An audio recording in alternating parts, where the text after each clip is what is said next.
All right, yo. Good afternoon, everyone. I know we're waiting for people to get in. Can everyone see my screen? Can we see the 5 minutes until we start part? Can I get thumbs up or yes? Yes. Okay, okay, perfect, perfect, perfect. All right. Um, um, First and foremost, just want to thank everyone for being here. This has definitely been quite the journey. I've watched this little program grow into an idea into now like an expected thing. So very happy to be here, very excited. Um, Today's agenda, I will be introducing you guys to Initiate Prosperity. We'll get into Lyric, who is our speaker today. She'll talk about her journey, some unavoidable challenges and her path to ownership. Um, but first, just want to start off by introducing BCL to everyone that's here. By a show of hands, who here is this is like your first time hearing about BCL? We have quite a few. Okay, gotta see a couple of hands. All right. So usually I would have our director kind of just explain and give a little summary about BCL, but she's not here.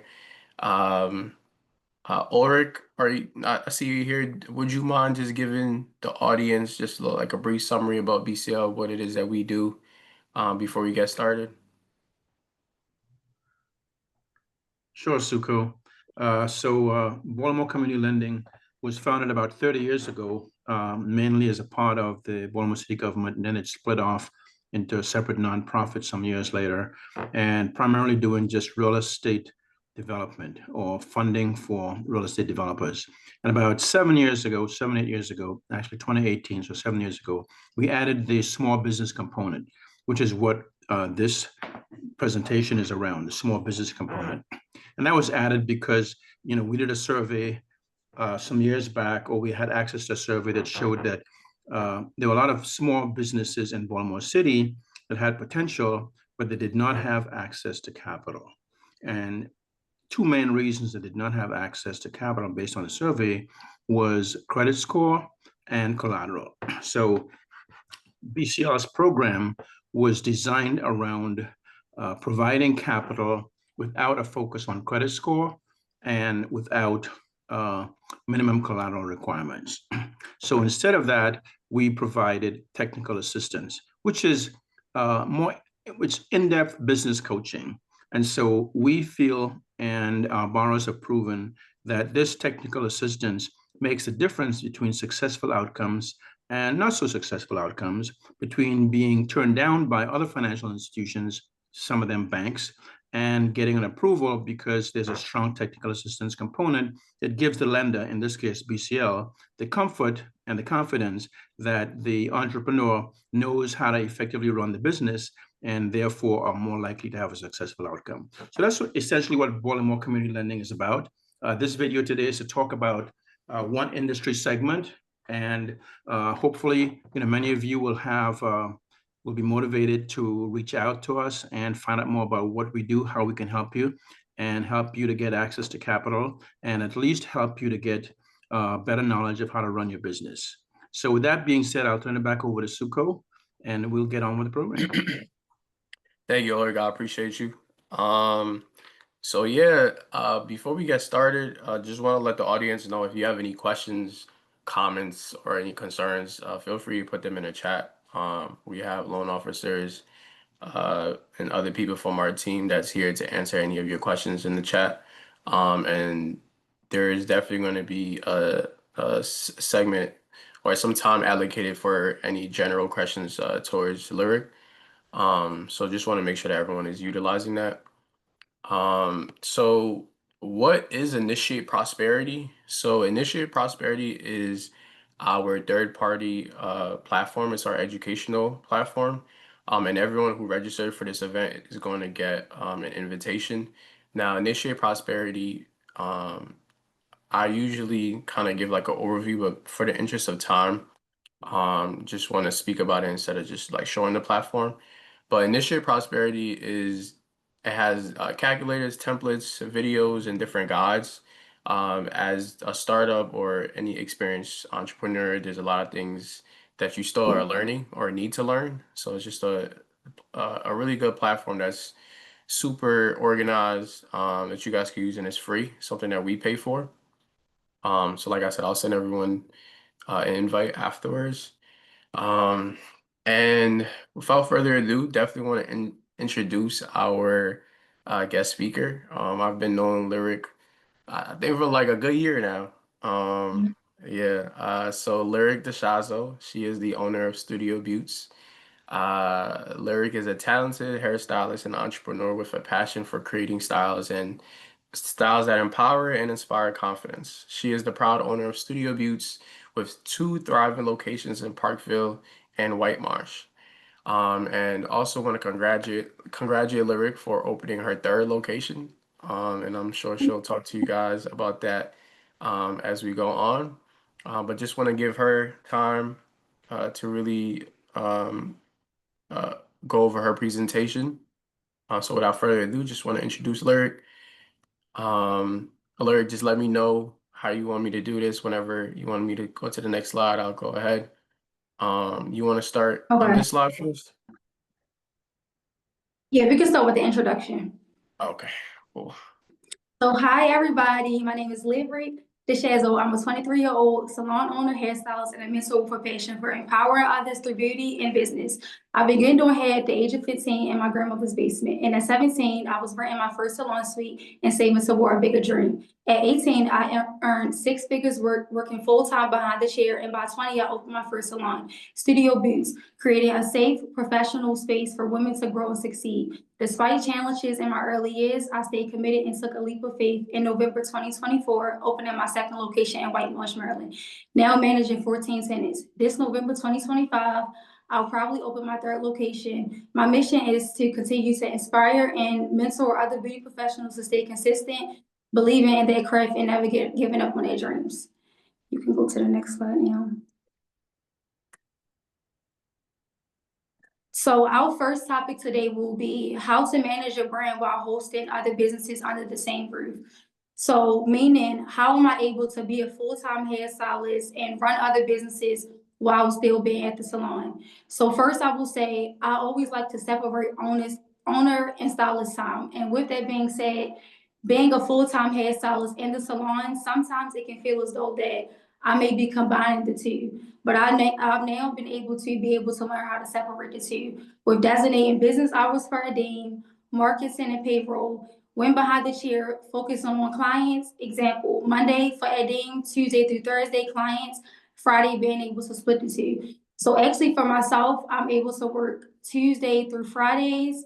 And on Fridays, like I said, being able to split the two where I'm able to work only from 10 a.m. to 2 p.m. and on Fridays able to dedicate myself to the salon, meaning possibly add entails, making sure that the salon is clean, making sure that all tenants are doing what they're supposed to do professionally, and being able to run that business in a successful manner as well. Monday with Adim, just going over salon work, checking my second location, making sure that everything is okay with the second location, making sure invoices are paid, and just making sure that everything is good with both locations. Number two, delegate or automate adding work. Use Acuity, Gloss Jeans, or scheduling for booking and deposits. Hire a virtual assistant for messages, supplies, or tenant support. Automated collection via Square, QuickBook, or Salon Scale. So I like to use Acuity for my booking site. It's able to keep everything up to par and keep everything organized where all my clients are able to just book on the site and being able to pay a deposit, whereas though no one doesn't have to directly reach out to me and ask a lot of questions, which I do receive questions at times, which I don't mind answering, but the Acuity site is able to keep everything pretty much organized with people booking and being able to receive deposits. Hire a virtual assistant for messages, supplies, or tenant support. I'm able at the exact, I actually don't have a virtual assistant, but I do have someone who does assist me with things of that nature to be able to keep everything afloat with being able to respond back to my clients, being able to have a full stock of braiding hair, gel, anything that I actually need to be able to make sure that all my clients are serviced the best way. The last part is automated rent collection via Square, QuickBook, or Salon Scale.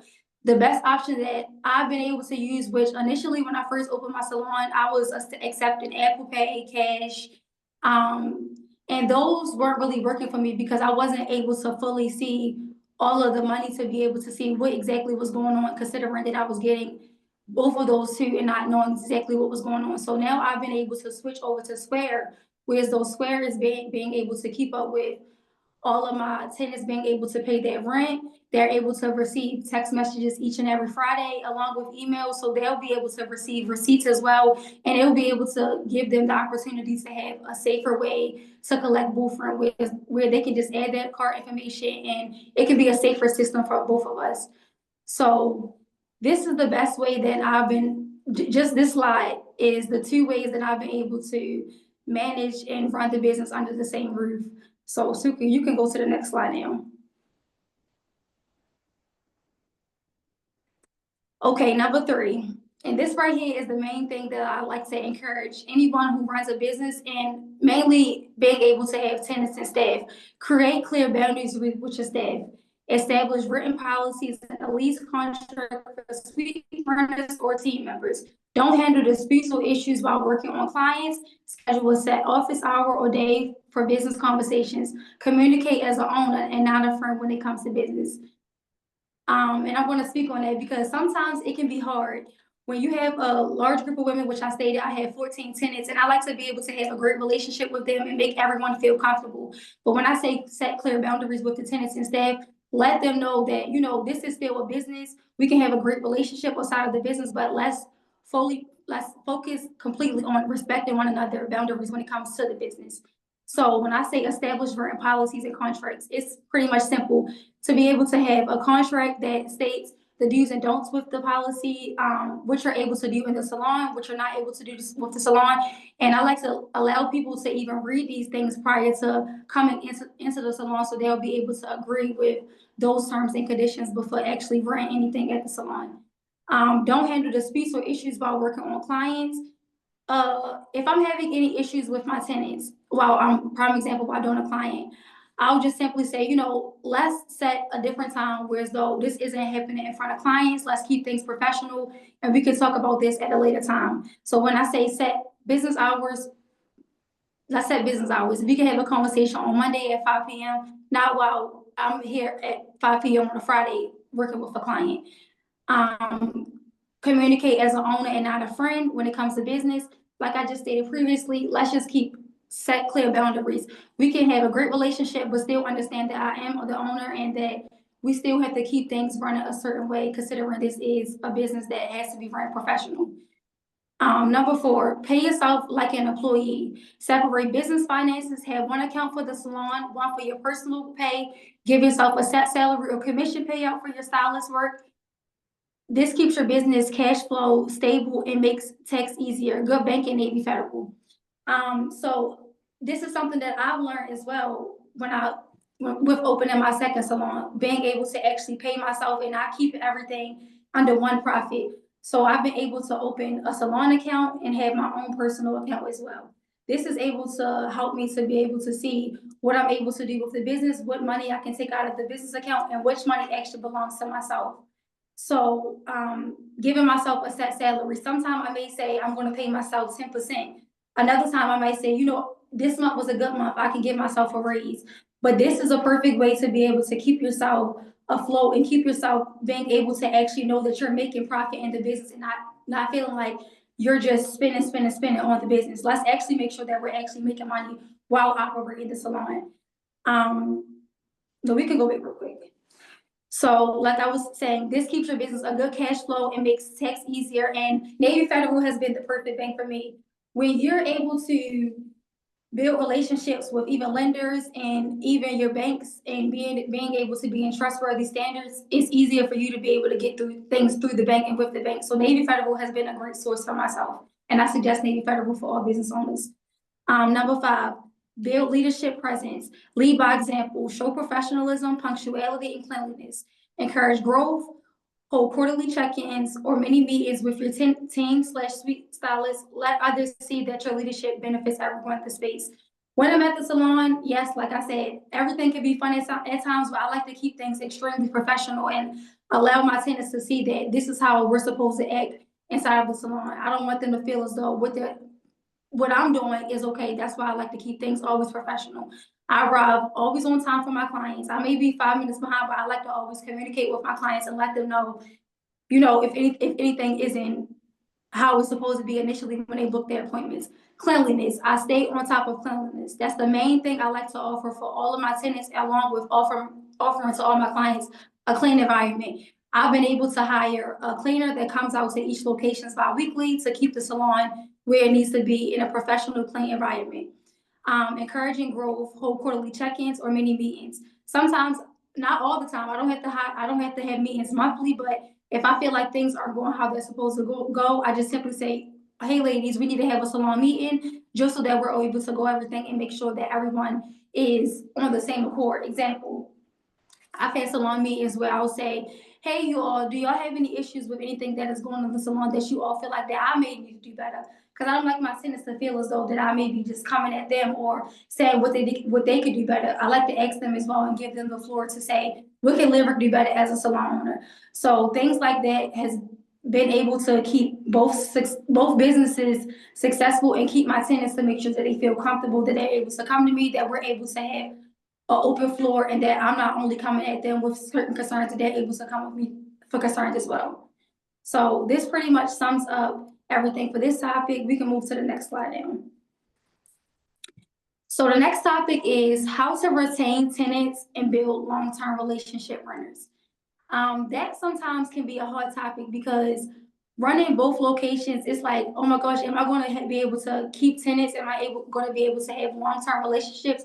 Which thankfully I've been able to do so. And I've been able to do so by creating an inclusive environment where every team member feels valued and supported, maintain open communication so everyone feels heard, respected, and comfortable sharing ideas or concerns. Set clear boundaries and expectations to promote a healthy, professional, and drama-free work culture. Build genuine relationships by connecting personally with each team member, offering help when needed. So creating an inclusive environment where every team member feel valued and supported. That can actually go back to the topic that I was just speaking on. I like for my tenants, again, to be able to feel comfortable to come to me, where I'm able to feel comfortable coming to them as well. So I like to have an environment for both locations and as well for my third location where everyone feels valued and supported. I say the word supported where I like to repost all of my tenants' work. Even with this slide right here, I have a social media page where I like to promote all of their work, post their information, recommend different people to them with things that I'm not able to do. I recommend my clients to all of my tenants, so as though they feel valued and supported. This is an example of value and supporting. Maintain an open communication so everyone feels respected, heard, and comfortable and share ideas or concerns. They're able to come to me, I'm able to come to them. This works out for both of my locations where they don't feel like it's like, Lyric, I'm the boss, but we're still able to have an open line and everyone still feels like that they're heard and it's not all about, oh, she's the boss. Like we're still our own bosses and everyone is still able to do things how they like to do things with sharing ideas with myself or concerns or me sharing ideas with them on my concerns. Setting clear boundaries and expectations to promote a healthy and professional and drama-free work culture. We're working with females. It's being an all-female salon and having 14 tenants, 6 tenants at the first location and 6 tenants at the second location.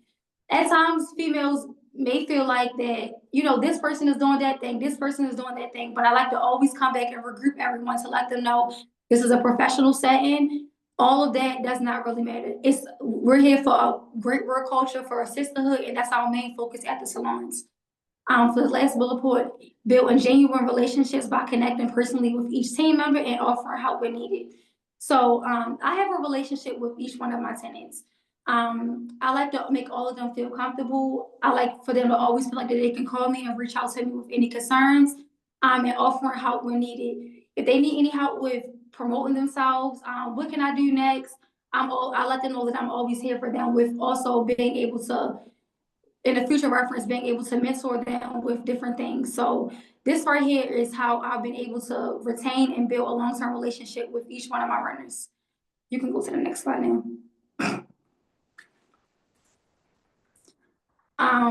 Things to retain clients.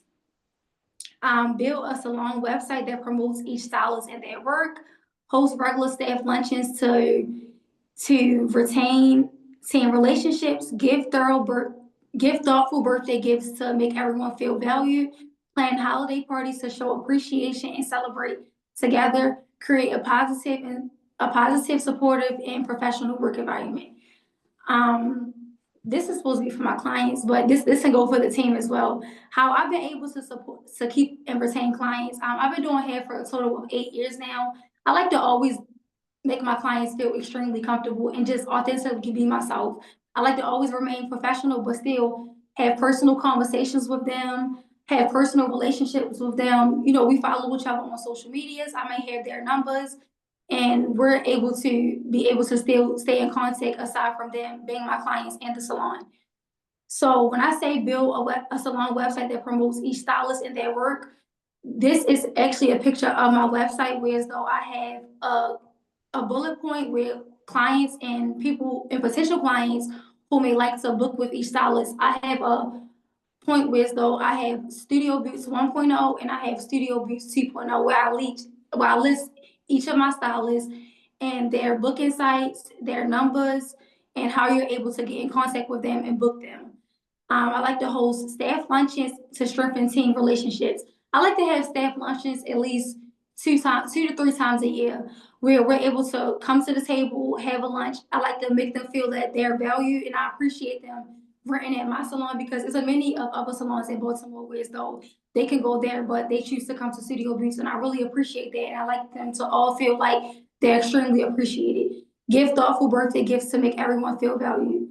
This is something that I just started, whereas though I like to make my staff feel that their birthdays are valued and give them birthday gifts where that birthday comes. Plan fun holiday parties to show appreciation and celebrate. I have hosted galentines at my salons, and I've hosted Christmas parties, which they all have been a successful. We have did secret Santas, have done galentines where we all come and again just have conversation about how is everyone mentally, how is everyone business going, what can we do to improve your business, what do you feel like you can do better in your business, what exactly what you need help with to be able to have an easier running business. Create positive, supportive, and professional work environment. That goes back to even, like I said, cleanliness, keeping the salon clean. Let's come in and be positive. Hey, everyone, how are y'all doing this morning? Simple things like that can make everyone feel positive in the work environment and always feel supported throughout the entire workday. And you can go to the next slide now. So that's things that I'm able to retain my clients and retain the staff. Understanding the path to owning and running multiple locations. So the first thing that I was able to do is mastering my first location before expanding and learning every part of my business hands-on. I was able to run my first location for a total of 2 years. And within those 2 years, I was able to learn so many different things about business that I thought I knew, but I really didn't know. And I'm like, okay, I think I have it all together, but I was still able to learn different things. And in business, no one knows everything. Everyone should always be teachable. It doesn't matter how long you've been in business for. It's the best thing to be able to learn new things with the business. Being hands-on, I work at my first location where I'm able to be there every single day and see what's going on in the location. What is things that can be improved in location? How can we run the business more smoother? So with my first location, before expanding to the first location, this is things that I was able to recognize and see what can I do to better the first location before moving on to a new location. I built system and structures so things can run smoothly even when I wasn't there. I have Ring cameras in my salon where I can see what is going on. And it's not to invade any of my tenants' privacy or make them feel like, why is she watching us? It could be safety things, just in case if something occurs while I'm not there. What exactly is going on at Studio Boots when I'm not available at any given time? So I'm able to use the cameras to monitor what is going on when most times everything is going good, but just in case, because things can possibly happen when you're not there. I learned to delegate and trust my team with daily responsibilities. I trust my tenants. We go over different conversations on, yo, when I'm not here, let's keep things running this way. Let's keep things clean. Let's make sure that all our clients feel valued. Let's make sure that each other feel valued. Let's not make sure that we're not having any issues in the salon. If y'all have any issues, let's come to one another. We don't have to gossip about one another or make anyone feel uncomfortable. So with that topic, that's how I've been able to keep things smooth and learn to delegate and trust my teams with daily responsibilities. I hire a cleaner and it takes stress off my plate to keep both locations consistent. So like I said previously in the last two slides, I was able to hire a cleaner that comes out bi-weekly to be able to keep both of the salons clean, which has taken a huge weight off my back. Being though my first 2 years in business, I wasn't able to find someone that was consistent where I would have to come out some days and actually clean the salon myself. So that was able to keep things much smoother because I was able to hire someone to come out to actually do the job. I make sure that my team feels supported through regular check-ins and open communication. All of this goes into play with the same thing, how I'm able to make my tenants feel supported and having regular check-ins and open communication. Sometimes I may come in and say, how's everything going? And even sometimes through their social medias, I can see that they're expanding. I can see how good they're actually doing they're having more clients than they were having last week. So check-ins like that and even having open communication. If I feel like, someone is not how they usually are, I may reach out and say, hey, this tenant, hey, is everything okay? What exactly can we do to make sure that you're feeling better within the business? And what can we do to make sure that your business is making sure that everything is good within your business as well? I stay disciplined with saving, budgeting, and reinvesting into my business. I will encourage anyone to save.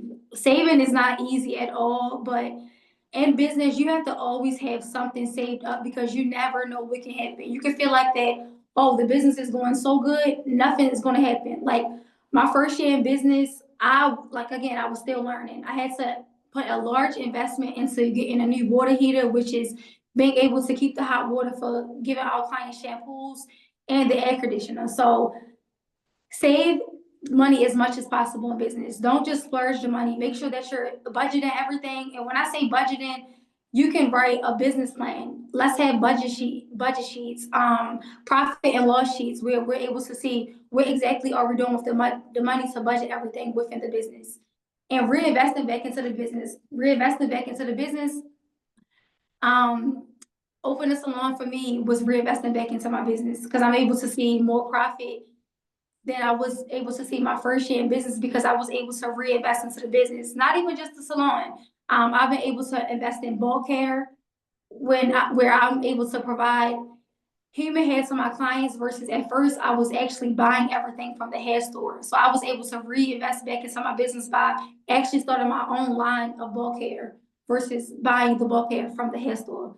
So I focus on keeping the same brand, feel, and experience across each salon. My salons are not identical at all. My first salon is still, of course, a luxurious feel, and I like to make sure everyone is comfortable, but it's a different look than my first salon. Than my second salon. My second salon is in a different area, which is in White Marsh.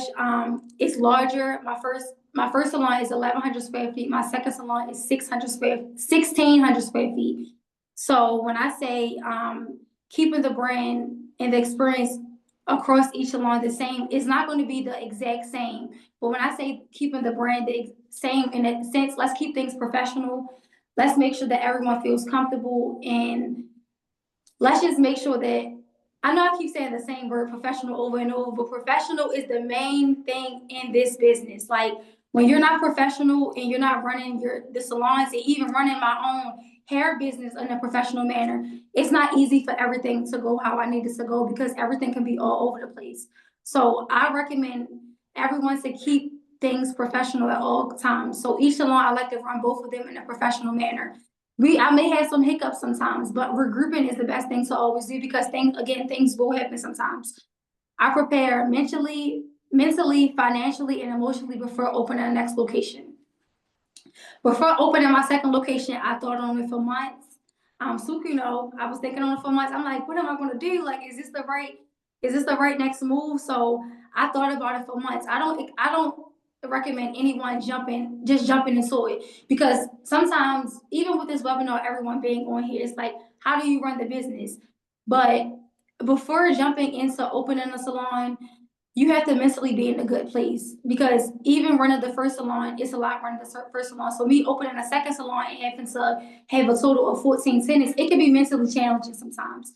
So I needed to be in a good mental space before I even opened my second location, and I was able to do that by prepping.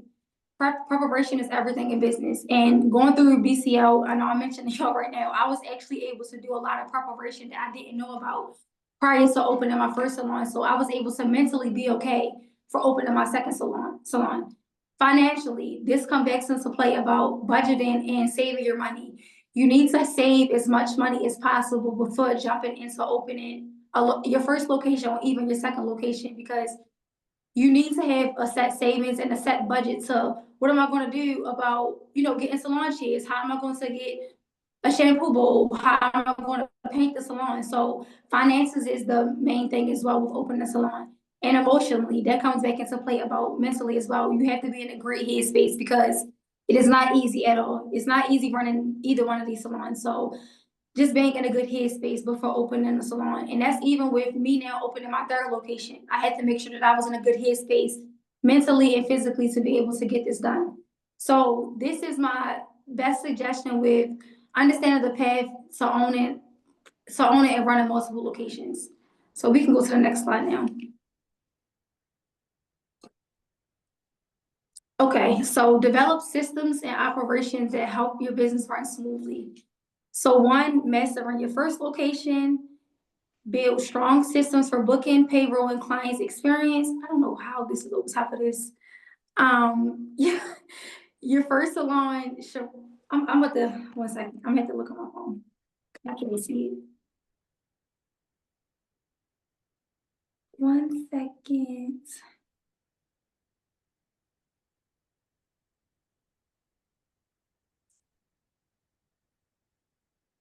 So, developing.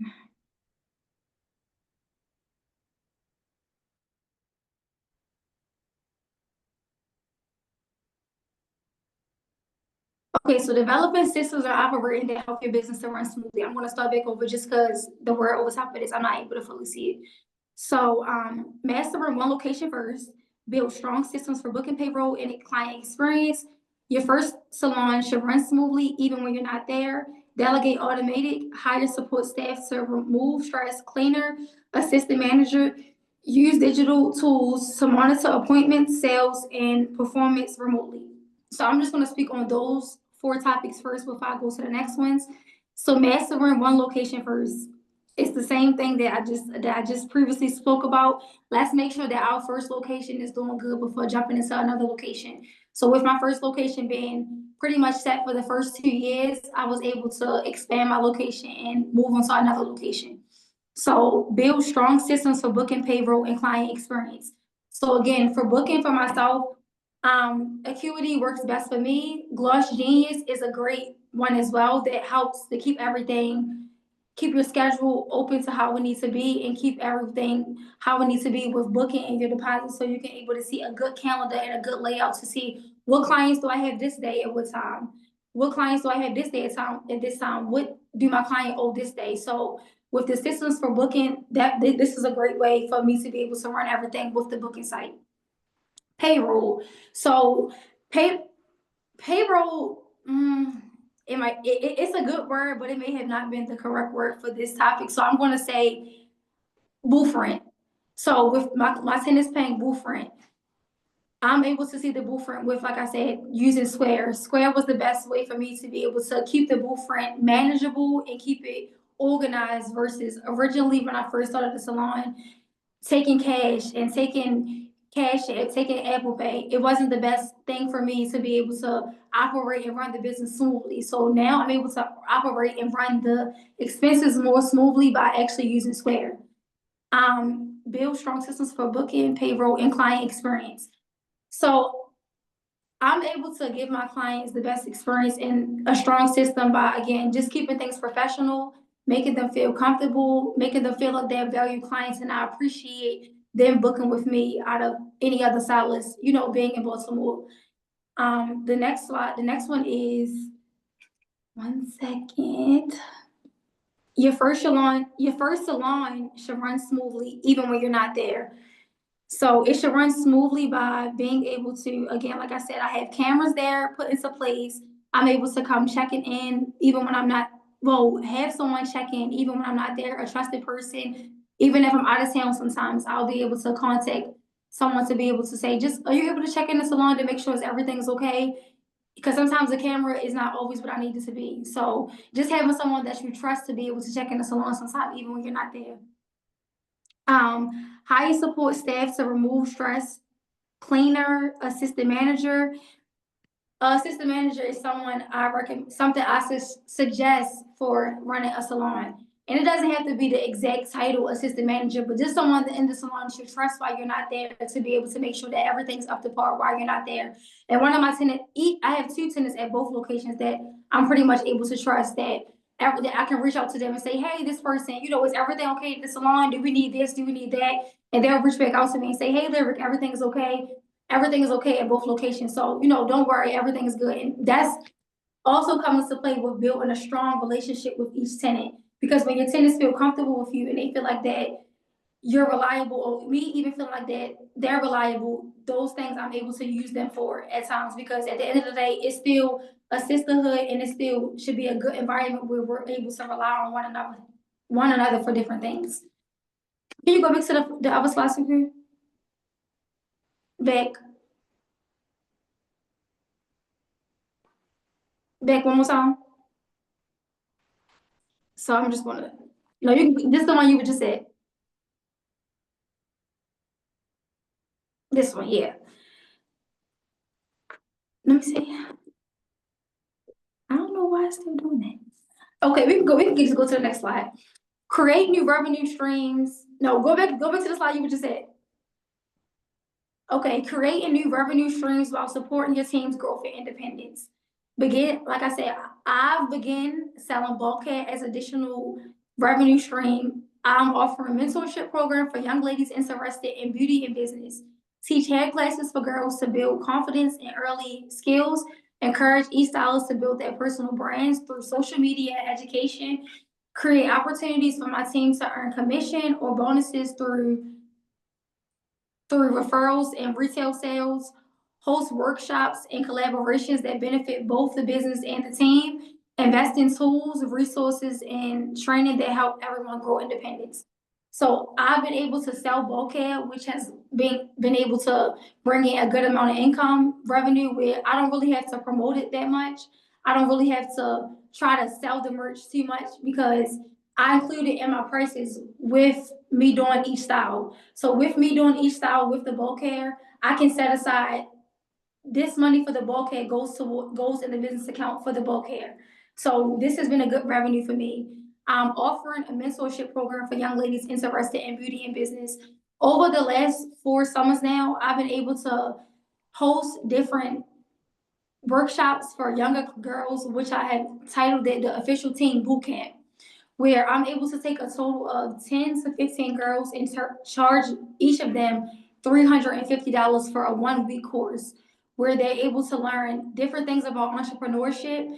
They're able to learn how to braid. They're able to learn the things that to do full locks as well, and actually able to learn from the experience with the Teen Bootcamp and actually expand off to do hair maybe within the next summer or the following year. A lot of my actual students from like 2 years ago, most of them do hair full time now. So that has been a great investment with me being able to teach people the things that I actually wasn't able to be taught with learning how to do hair. So that has been a great investment and a great way for me to have a different revenue and stream of income, being able to teach different classes.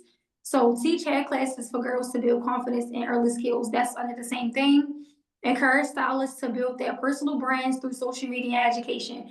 With me having the salon website and even with myself having a large following and along with having the business Instagram, I'm able to promote them daily so that even my followers can see that it's something that I'm not able to do, or even if I'm able to do it, you all can reach out to my tenants because they all do a phenomenal job, and you can reach out to them and look through them and give them the personal brand through the social media education. So I'm able to promote each stylist on the website, my social media, along with Studio Beats page. Create opportunities for my team to earn commission or bonuses through referrals and retails. So I don't offer commission, but this is a suggestion that I can recommend for someone who actually does want to offer commission. Because I just do a set rate every week.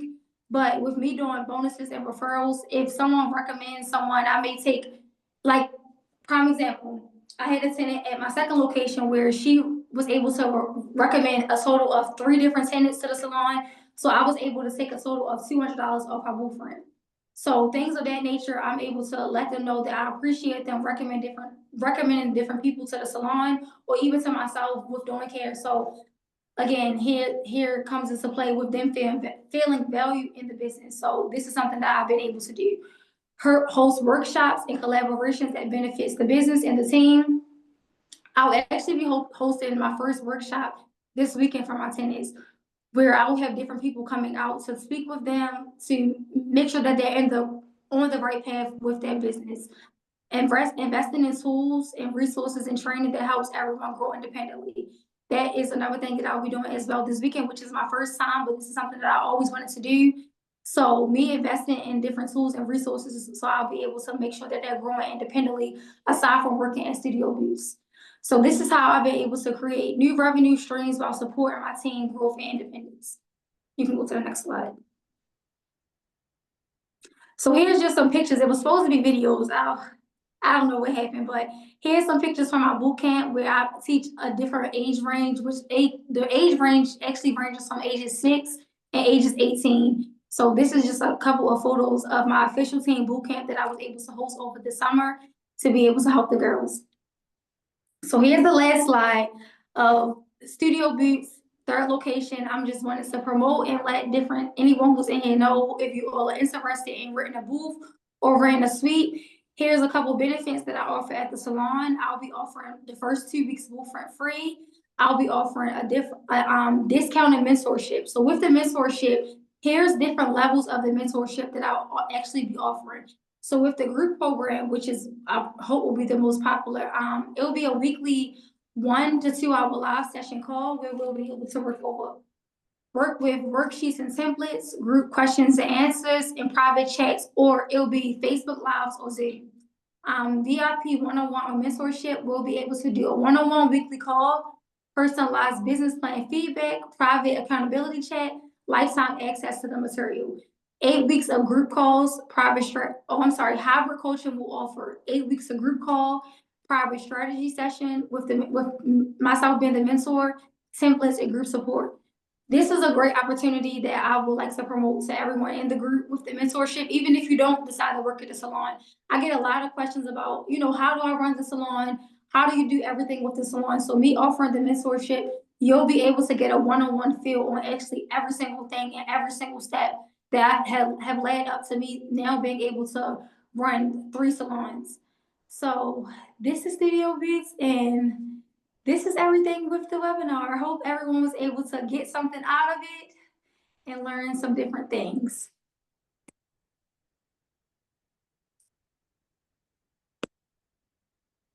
I can't hear you. Can you hear me? I can hear you now.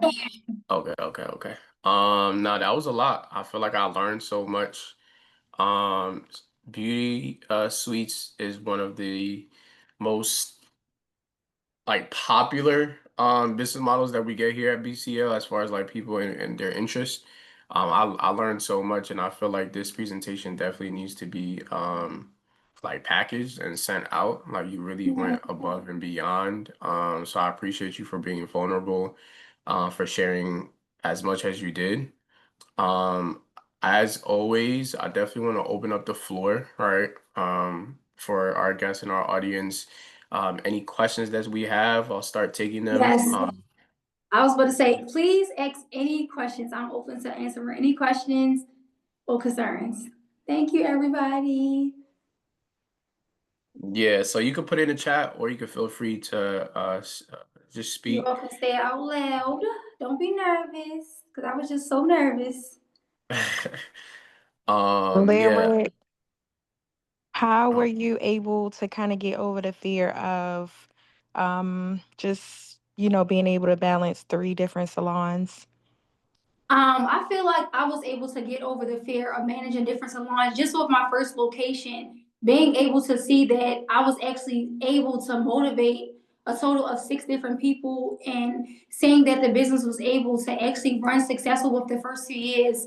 So I feel like that the first 2 years, once I got over the 2 year mark, it was like, okay, Lyric, you really can do it. Like, it's not the end of the world. Like, it's not that bad. So I feel like once I hit that first 2 year mark, it was like a stress reliever. I feel like I went through so much with the first 2 years in business, and I'm going to be vulnerable as well. I even considered closing the salon the first 2 years in business. Like, it was so much that I thought I couldn't handle. So also, I feel like in life with everything, whoever you're around, when you're around positivity and you're around people who can consistently motivate you, I've been simply around people who I can grow with.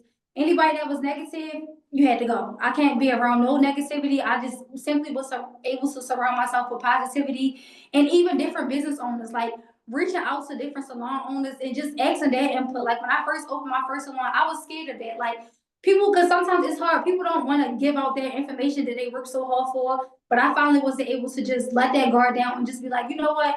I'm gonna reach out to another salon owner and ask her, what should I do in this instant? What is the best thing that she think I should do? So I was actually able to reach out to someone who did my hair when I was younger, and she made me feel extremely secure with running a salon. So I would just say the first 2 years in business and seeing that I was able to actually get it done, that's what motivated me to open a second location, and that was able to actually motivate me to open a third location with saying that I was able to actually successfully be able to keep 14 tenants and make sure that everything was good. So that's the best answer I can give with that question.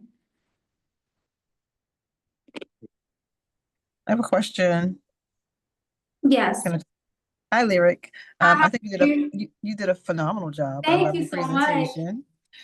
So I'm a 1990s hairstylist, so I owned a salon way back in the day. My question to you is, were you self-funded in opening up your first location, or My did you first get location, funding? yes, I haven't gotten no fund. Well, I recently was able to get a grant through BCL, but I used all my own money for both locations. So I would suggest anyone opening locations to at least have, I know this is a large amount of money, to have like $20,000 saved up. $20,000 is actually extremely doable to be able to get everything done. And I recommend anyone to budget it. Don't go, like, you don't need the top notch equipment. Like when first opening my first salon, I went with the bare minimum, whereas though not I don't want to use the word bare minimum, but what was actually affordable for me to be able to make sure that everything was good in the salon and make sure that the salon was still nice but actually still affordable. And that's even what I do for my second and the third location now. Don't live beyond your means. Don't go crazy with the budget. Keep the budget actually doable. Like it don't have to be a crazy budget. And I recommend anyone open a salon, let it already have a build out. And when I say a build out, let's make sure that it already has plumbing. Let's make sure that it already has walls built. Just keep everything in the budget, whereas though you don't have to invest too much money into the salon, whereas though it already has a pretty good layout. So I'm a little bit fortunate where I do have the capability to kind of build out. So I have a 3-level build, and I'm building for, it'll be 3 different things, but this 3rd level will be salons. So I'm unsure. I'm still toying with the model if I'm going to do suites or just open space salon areas. So is that a question that you feel like that you want to ask me? Like, what do I recommend? Yeah. Which one do you recommend better? Like what seems to work better? So if you have 3 floors, are you able to do the No, top not floor? 3, not Oh, 3 salon floors. Just the okay. 3rd floor will be salon space. The Okay. others will be 3 different types of Salon business. suites are high demand. I say salon suites. Like it has been, like I said, I'm extremely fortunate to have a total of 14 tenants that are okay with being in the open space. But open space now, people are so fearful of it. But I've been able to encourage people, in even at my second location, everyone is still in their own area, even though they're side by side. It still can be scary because it's like clients don't really like to be out in the open no more. That's true. So now with me opening a third location, which actually for the second location, I wanted to be able to do salon suites, but I wasn't able to get the funding. So I just had to, say, Lyric, come on, let's just do it. Let's get it over with. And it actually was able to run how I needed it to run. But with the third location, I'm strictly doing salon suites because salon suites are in such high demand right now. So we got to keep what's in high demand. What's in high demand? Okay, Yeah, thanks. That's great advice. Thank you. You're welcome. All right, so I got a question Is this From working? Joy, can you hear me? Hmm. From Joy S, was it hard finding a salon? Was it hard to find a salon suite space, like to actually find your locations? Like how So did finding you? my locations for me wasn't hard at all because I've researched all day and night. Like I sit online just researching. So I will recommend.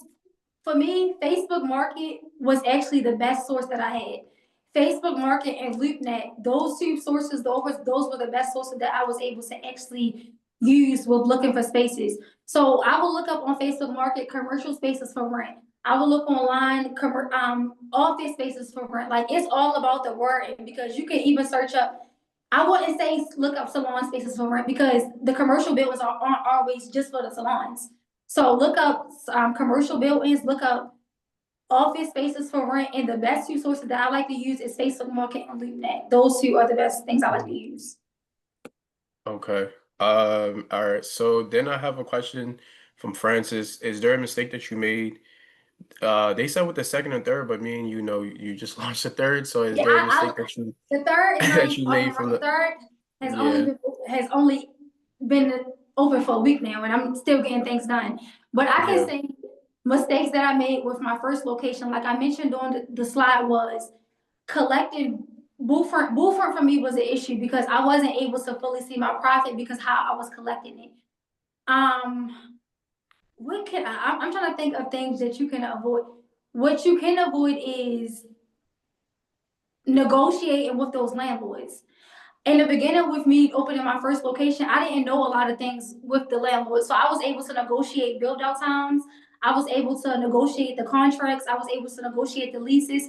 So that's one thing that I actually was really able to learn with the first location going into the second location. That's one major thing that I was able to learn. So that's one thing that I will say, negotiate with, if you're looking to open a space, negotiate with those landlords, ask for build out times.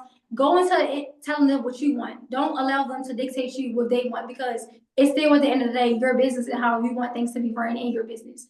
So that's one Yeah. mistake that I felt like I made at the beginning with just jumping into it, not actually knowing the details with these landlords because they really like to get over a lot. Yeah. No, that's great. I think that's a little Um, bit.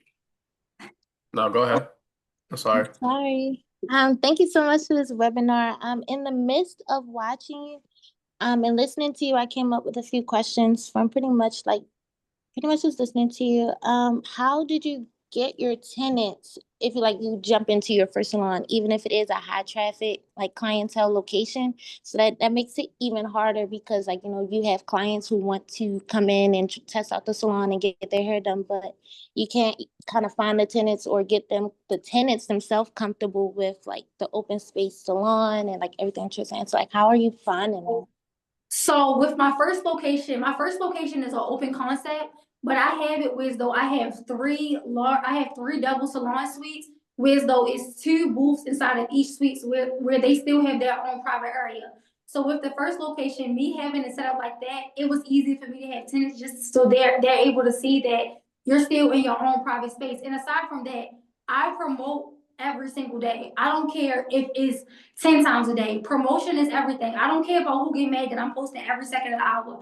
You have to promote yourself every single day because if you don't promote yourself, nobody else is promoting for you. So that's what I will say. I promoted, I was able to, another thing too, hire a graphic designer.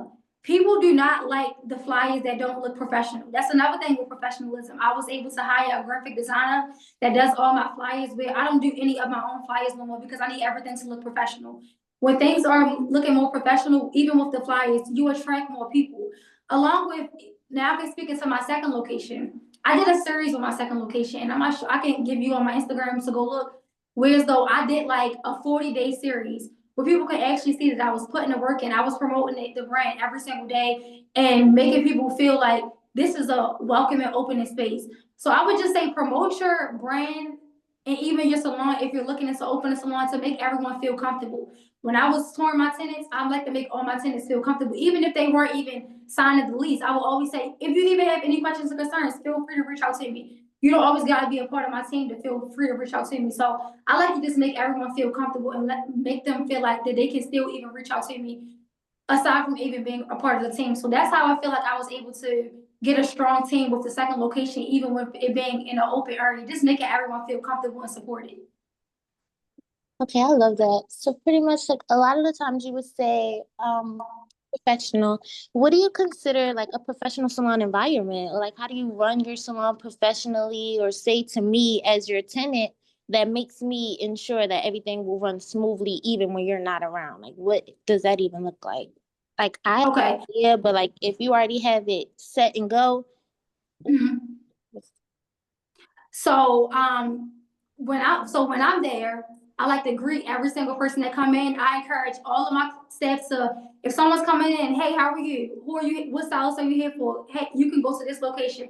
I didn't even really have to really prep my tenants to do those things, because they're around me so much, saying that this is how the business is supposed to be ran in a professional manner. So if things aren't running professional, I will pull each tenant to the side to let them know in a respectable manner. Look, I worked too hard for this salon. I cannot allow you to do things that aren't professional when I'm not here. So, I'm trying to think about the best words to give No, I you. love that. Oh, okay. Yeah, So like I was about to say, I'm still trying to think about more words to even give you, because I just want you to understand that even with you saying when I'm not there, just to assure a tenant and even someone in the future who will want to be there, just to let them know that it will always be a professional environment. I can mention cleanliness. Cleanliness is the top thing for a professional environment. I like to make sure that the salon is always clean. Even though they were doing hair and there, it might get messy, but it's never dirty. It's always like people coming in here like, oh, this salon is dirty. Like I like to just keep it soothing.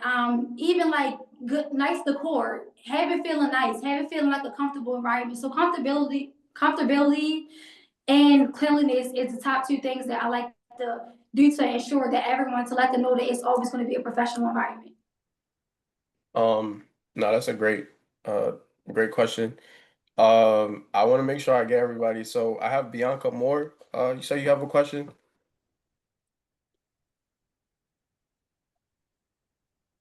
Bianca, you wanna ask your question? Hi. I'm sorry, give me 1 second. Hey, Lyric, I know I joined a little late, but listening in and chiming into the ending. So I do have a question for you. How do you support stylists in building their business and attracting clients while still providing the space for them? So I will say I don't allow anyone, and I'm not going to say I don't allow new stylists, but I like to ensure that prior to my tenants coming in, that they have some sort of set of clientele of their own.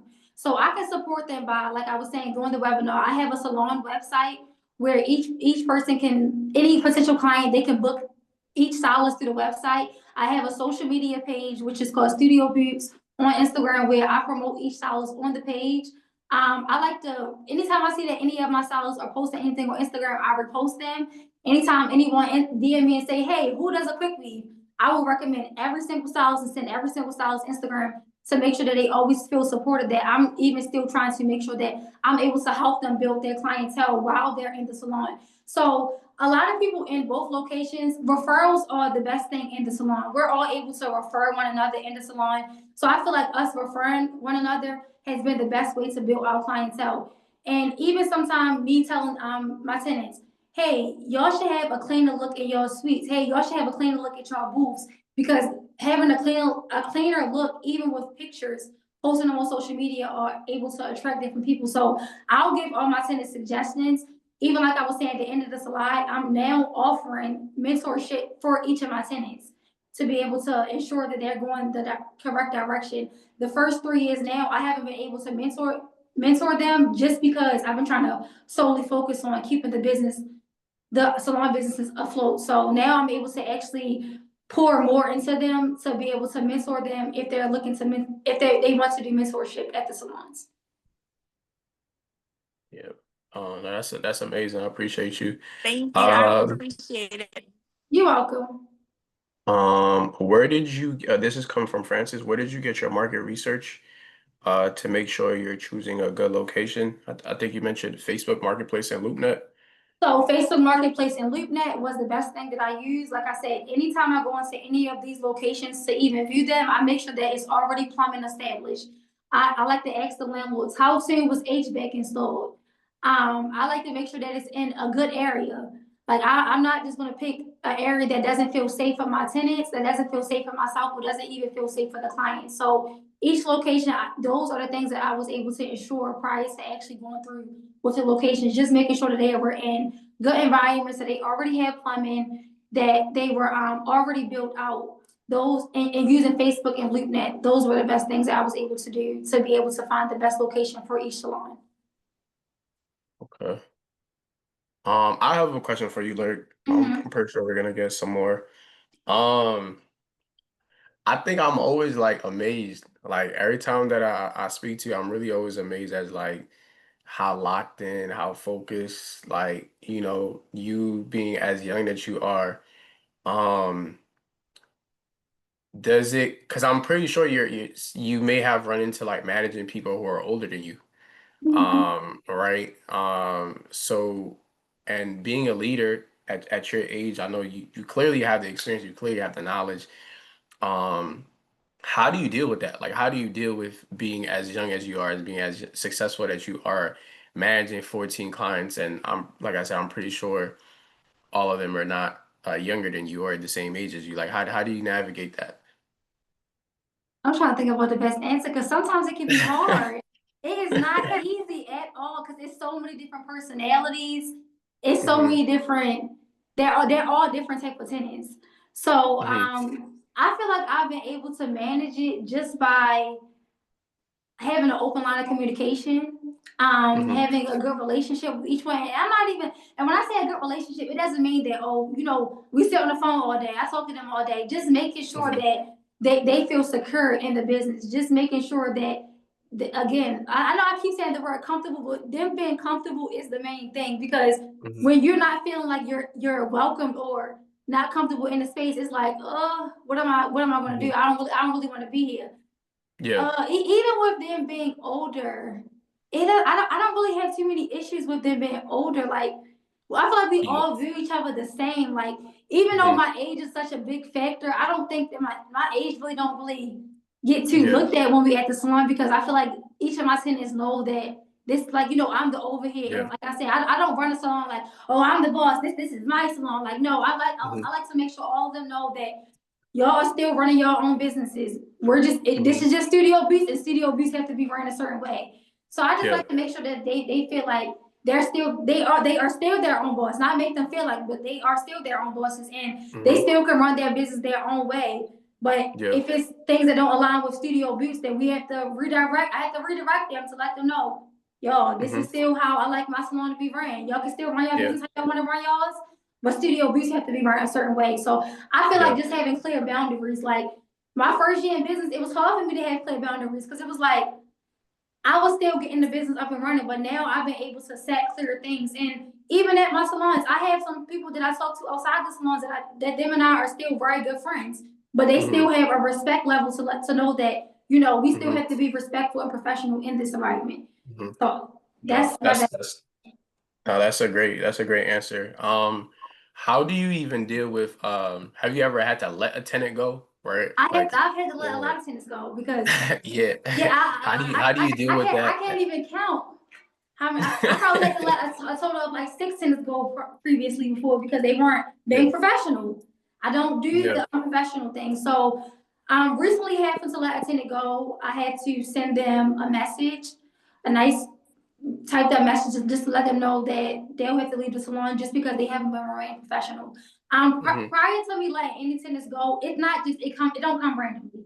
It has been an Hmm. overtime thing when I have been speaking to you about things that I'm not in agreement with, that does Hmm. not align with my salon, and you're continuously doing the same thing. So I have a rule: 3 strikes, you out. If you keep doing the same Yeah. thing and you keep feeling like, oh, you just gonna keep doing what you want, then we gotta look into other options. And the other options is Studio Beats is not for you. So that's what I Yeah. have to do when people think that Yeah. they can Is do that is things. that challenge is that challenging that at all? Or is it like you said, you It's work way too challenging hard for because this?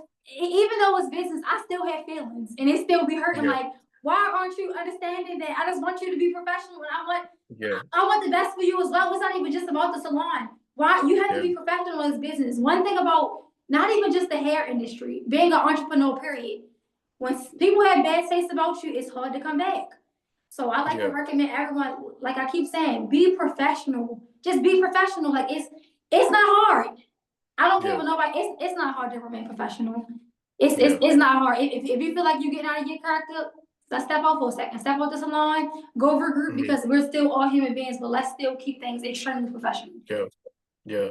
No, that's amazing. I appreciate that. Um, do we have any other questions? Please ask your questions. Because I definitely do, but I want to make sure I open up the space for anyone. How Uh, how do how you do you handle late booth rent, and how should your lead handle it when you're not around? So again, I don't really have nobody that needs to lead the booth front because everything is through Square. So I'm a very lenient person. As long as you communicate with me, because things can happen. You might have a slow week this week, but as long as you're able to reach out to me and we're able to come to a day that you're able to pay this on, then I'm pretty much okay with it. But if you're just dragging your feet, not saying nothing at all, that's when I have to step in and apply late fee. So I do my booth front where booth front is due every Friday. It needs to be paid by Sunday. If it's not paid by Sunday, then the $25 late fee applies by Monday. Now, if you might have reached out to me and say, hey, Liver, can I pay it by Monday evening? Then I'm okay with that. But as long as we have an open line of communication, then we're okay. So you say handle it when I'm not around. No one really have to handle it because everything is through Square. So I can see all the late fees and everything through Square. Now it's Wednesday. Then we have to have a conversation. We have to talk in person because I don't know what's going on. So I may call them and say, hey, so and so, you ain't paying your booth rent yet. What's going on? When do you intend on paying your booth rent? But for the most part, I don't really have those issues. I don't have them because we all have pretty good relationships and open lines of communication where if anything is wrong, they can just reach out to me. Okay. Um, how do you manage like screening? Because I remember one of the first times that I met you, like when I was asking like a whole bunch of questions about your business and all that, like how do you manage screening? Like if I wanted to oh, you got the little guy has a third location, like how do you screen me? How do you make sure that okay, I am the right type of business? Do you look at how much money is this person making? Do you look at how much following do they have? Do you look at okay, what are you bringing to this location that I don't have? Like how do you manage going about that? So that's something that I'm actually still learning right now. But what I'm able to do at this exact moment is I like to just check out their social medias. I'll even ask different stylists, like, do you know this stylist? Have you know, what have you heard about this person? I like to do my own research, but I don't go into too much depth because I like to still give people an open opportunity. When they come in to do tours, we may sit down for a couple minutes and I may say, you know, why did you leave your last location? Just because I want to get a clarification on what exactly is going on so I can know, are you the right fit for this location? So I may ask little questions like, you know, how long have you been doing hair for? What location did you previously come from? How many clients do you take a week? How often do you work, you know, a week? So those are little questions that I like to ask, but I don't really go too in depth with the person because I just like to get an open opportunity. And even with having contracts, me having the contracts, that can help be able to secure everything with myself if anything was to go wrong with the contract. So contracts Hmm. help me to keep everything as well. Yeah, oh, that's great.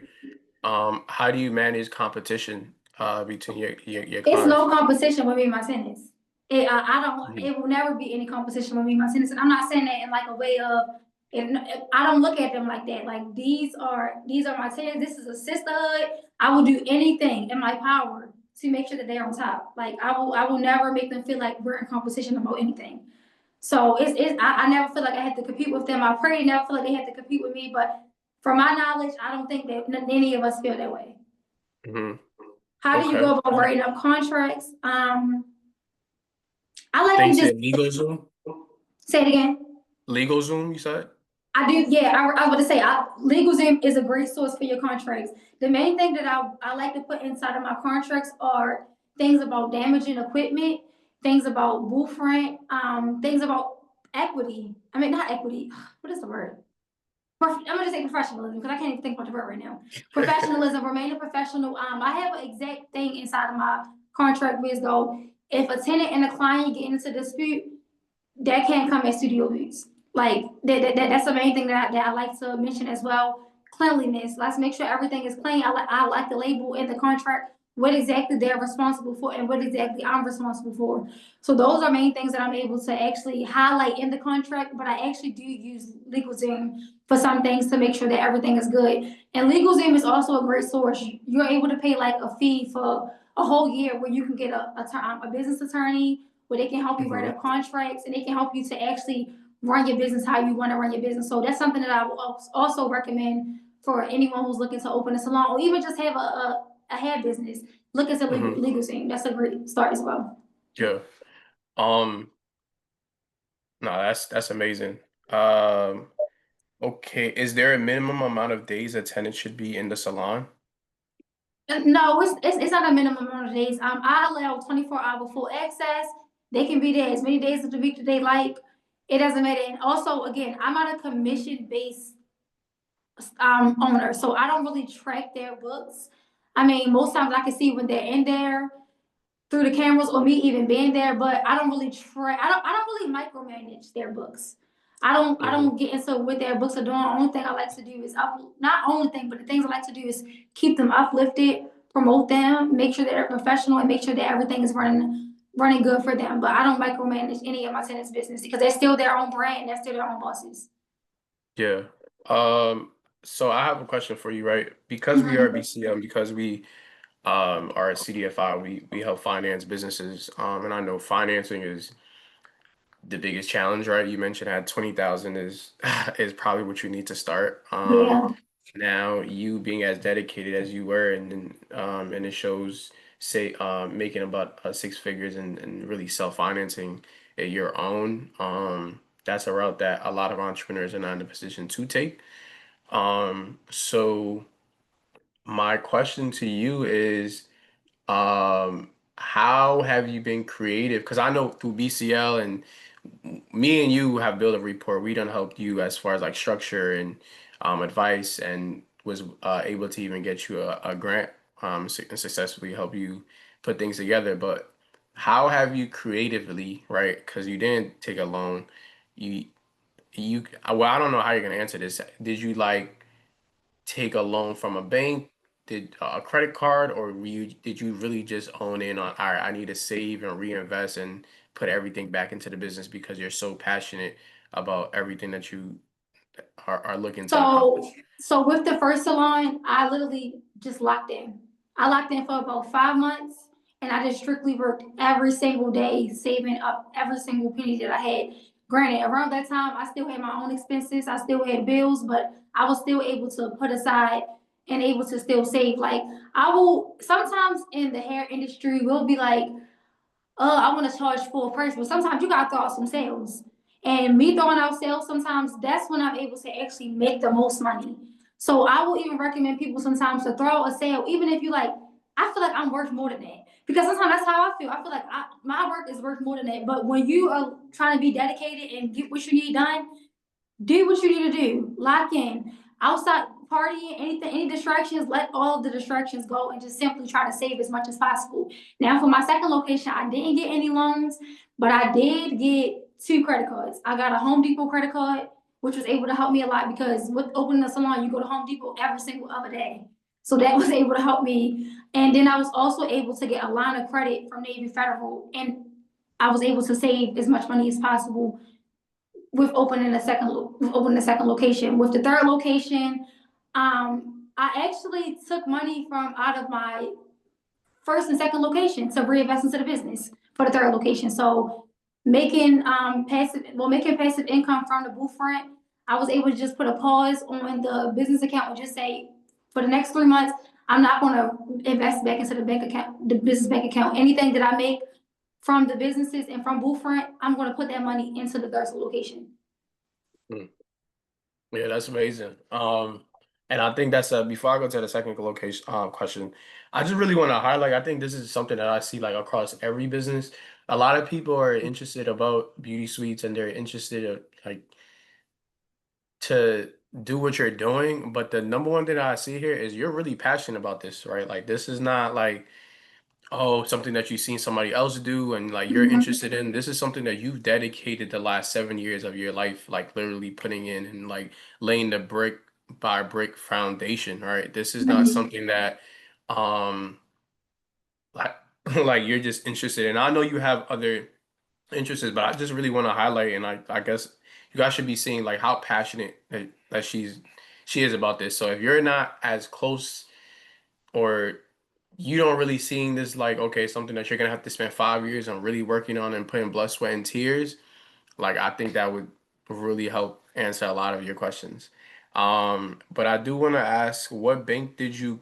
Well, she said she went to Navy Federal, got the line of credit, and I guess maybe like what documents or like how was that process like getting the line of credit from Navy Federal? So with the line of credit, you have to be in business for a total of 2 years. You have to have an LLC, of course, and just a good amount of money saved in a bank account, so that they'll be able to see that you're actually trustable. And I didn't get I only I got a $500 line of credit, but it still will start because once they see that you're able to upkeep that line of credit, they can start increasing that line of credit as well. So I was able to use Navy Federal, which even if I'm actually not interested in loans at this exact moment, just because if I'm able to finance the business myself, I prefer to do that just so I don't have anything to pay back. So Hmm. if I was interested in getting a loan from Navy Federal, I'm sure that I possibly may be able to, just because I've been able to save a hefty amount of money and put every single all my business money goes into the Navy Federal account. So Hmm. Navy Federal was a good thing. And I forgot to also add with the third location how I was able to open as well with the grant. I was able to Yeah. get a grant through BCL. And what month was that? Was that May? Yeah, I think that was, yeah, I was I able believe to so. get a $10,000 grant through BCL. With that grant, I was able to do some renovations around the first salon.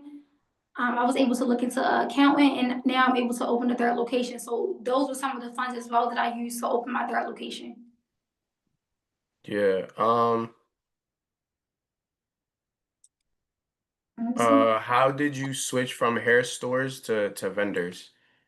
So I was just able to research vendors on WhatsApp and through Instagram. Like I was just searching sometime, maybe I was searching bulk hair or I was searching human hair, and I just like to test out each vendor to see which vendor was best fit for me, and that's how I was able to find my bulk hair. So okay, are you paying rent at your locations? Yes, I rent my locations. I don't own any of the buildings now. Okay. All right. Any other questions? I know that we're definitely going over time, but this is super helpful. I feel like a lot of this I'm learning because a lot of people come to us looking to get into this business model. But any other questions that you guys have? Anything else that I can answer? Or maybe if you guys have questions about BCL and our process and how things go, more than happy to answer.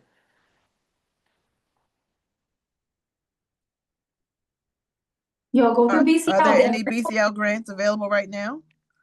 No. Unfortunately, it's a lot going on, man. Like with the government, and it's a lot. But I would say, um, nonprofits, BCL is looking to put something together to help nonprofits because currently right now we don't really finance or we're unable to help nonprofits out with lending. But that's something that we're putting together. Um, so that's what I would say to answer that question. So do you want to get my story on BCL? I can give you all some insight on BCL if needed. I was able to Yeah. learn a lot through BCL just with the business coaching. So even if you are interested in grants or even loans at this exact second, I recommend everyone going through BCL for business coaching. Just because I was able to learn so many different things that I didn't know at all about business. Like it's so many different little tiny things that we all will need to know with running successful hair salons, with even running successful businesses. So I really, really recommend y'all to get the Yeah. information today and sign on Mhm. up. Yeah. I appreciate you, Lyric. Mhm. One of the things that I would say that like anyone who's on here that I tell anyone who comes to BCL, like if you come to BCL looking for education, I think that's really where you get the bulk of your time and like the bulk of return on your time. Um, since I met Lyric, like we really spent time, and you see how successful Lyric is, and she has put in a lot of time and effort, but there's so many small things as far as infrastructure that a bank needs. Um, or a lender needs, right? So I'll kind of list some of the documents that you should be preparing if you are thinking about going Yeah. to a bank or going to get lending. Like one of the main things that you really want to make sure is that you're managing your business bank accounts right now correctly, right? Yep. So if you have Navy Federal, right? You want to make sure that first things first, you have two separate accounts. You have a personal account and a business account, right? And this is good practice if you're just a hairstylist, if you're just doing hair at your house, if Mm-hmm. you're just doing house calls, like however it is, if you want to make this legit and somebody's paying you, you got to get off the Cash App. Like I love you guys and how you maneuver through it, but you have to be structured. So Mm-hmm. that's first and foremost. Second is you want to make sure that every month you don't have any negative ending balances. A lender, a lender or a bank, how you treat your bank account is how they're gonna think about how you're gonna treat the money that they give you. So every month it shouldn't say -$10, -$5. Um, Definitely keep an eye on that, and then you should really make sure that there's no miscellaneous, like you shouldn't pay your rent on your business bank account just because you got the money there, or it shouldn't just be anything outstanding. So make sure that you have good practices for your business bank account. The second thing that is very important is making sure that you're generating a profit and loss statement, or at least having some type of bookkeeping. And we have webinars on our YouTube channel that you could kind of go through. We did one on bookkeeping, so there's some information on there.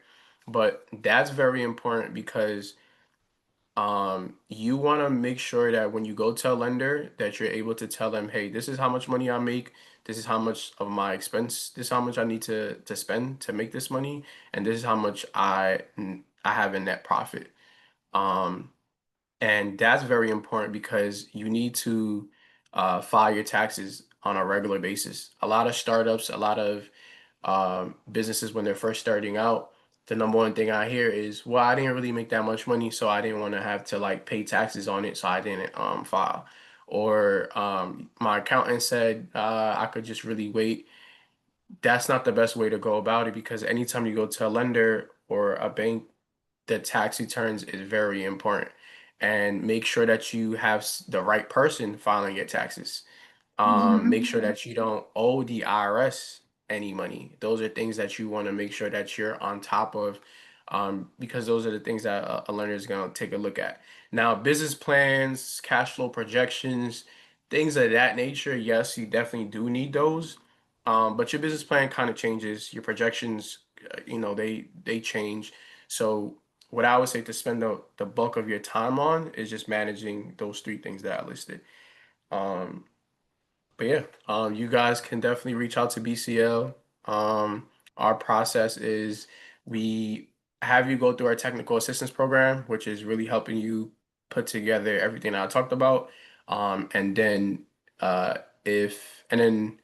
if you meet our proof of concept requirements, we move you on to underwriter, and then the underwriter underwrites your deal, and then they decide if you're ready to go in front of a loan committee. And we offer startup products from 10,000 to 50,000, and then we have existing businesses that go from 50,000 to 150,000. So those are our two products.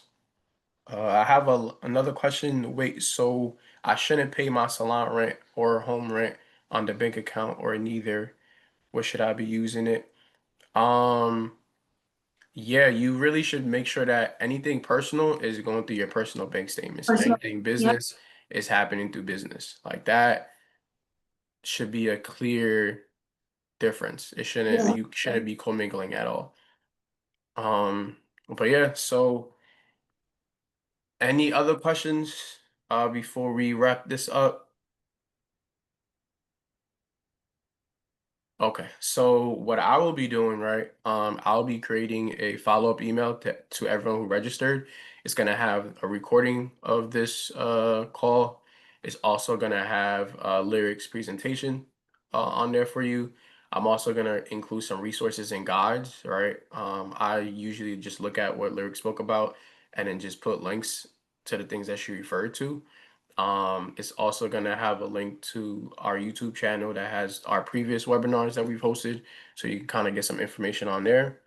And just anything that I really think about as I'm putting it together, I'll put the resource guide. That will probably be sent within, I'll say, like a week. I feel like a good week should be enough time for me. Okay, we'll move forward. So thank you, Lyric, Thank you, for putting everyone this who together. joined. Feel free to reach out to Lyric if you are looking for a booth to rent, because she just got her third location. And as you can Yes, see, reach this out. is an amazing leader, someone that you could really learn a whole lot from. So definitely want to advertise that. But I'll see you guys at the next webinar, and thank you for joining. Thank you. All right.